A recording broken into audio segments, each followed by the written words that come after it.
Friday Night Lights. Families lining the stands at football fields across America to cheer on their boys. But what if every one of those hits are leaving these teens with a trail of invisible head injuries, like the ones that were suffered by Owen Thomas?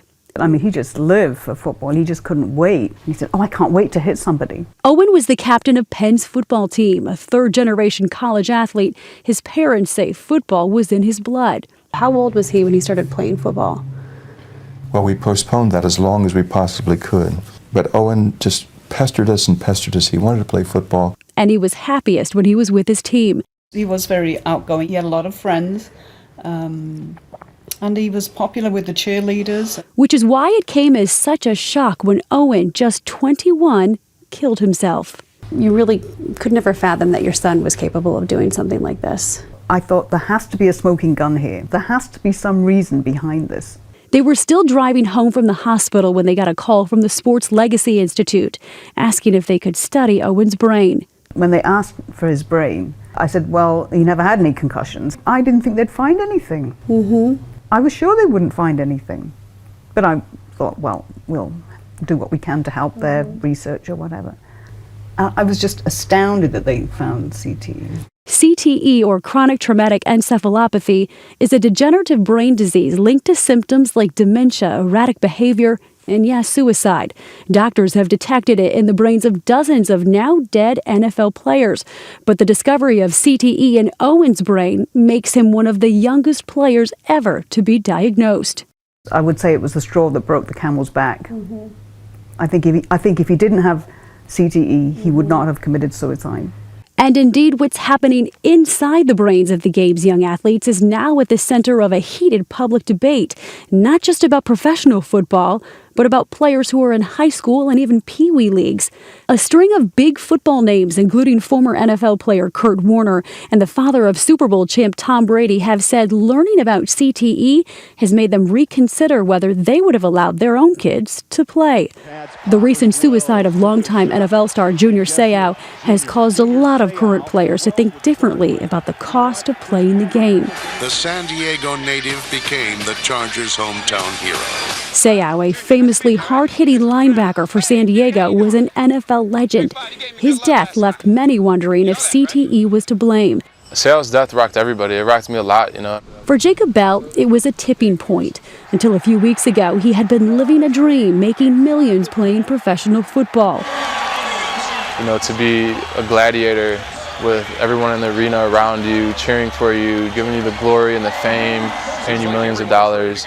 You really do, donate your life to the game. But he knew that glory came at a price. Do you have any health concerns?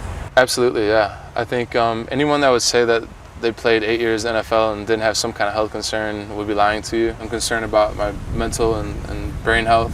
And so earlier this month, he quit the NFL, walking away from a free agent contract with the Cincinnati Bengals. In an 8-year career, the 5 years I played in college and all the football I played before that, to think how many compounding small concussive hits that you've had that you may not have felt, that you might have felt a little bit, it's too hard to count. I mean, it's in the thousands. But it's not just NFL players who are taking thousands of hits to the head.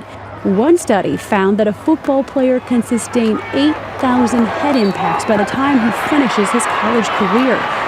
So the question now is whether the cumulative effect of those lesser hits is enough to cause CTE.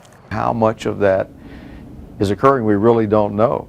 Dr. Julian Bales is a neurosurgeon and one of the leading researchers on CTE. Bennett Amalo and myself have autopsied several former football players who had CTE who did not have a history of concussion. They didn't have it. It means that the issue of subconcussive blows where an impact is there and it doesn't reach that diagnosis of concussion may loom as an issue. Dr. Bales was once a college football player himself. I played football 10 years. I think it's America's greatest sport, but I think we're at a little bit of a crossroads now. He says the way forward isn't a new helmet. A lot of the helmets are safe, they're good, but there's not a concussion-proof helmet. But in rethinking the way the game is played. I think as much as we can at every level, from professional down to youth football, we have to begin to take head contact out of the game. Never ever come into your opponent with your head down. He introduced us to his friend, former Chicago Bears trainer Mike Kordecki, who's showing these young players, including Dr. Bale's own son, how to play in a safer way.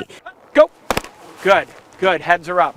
Next month, Pop Warner, the nationwide youth football league, will make moves like this standard in a major effort to make football safer for developing brains.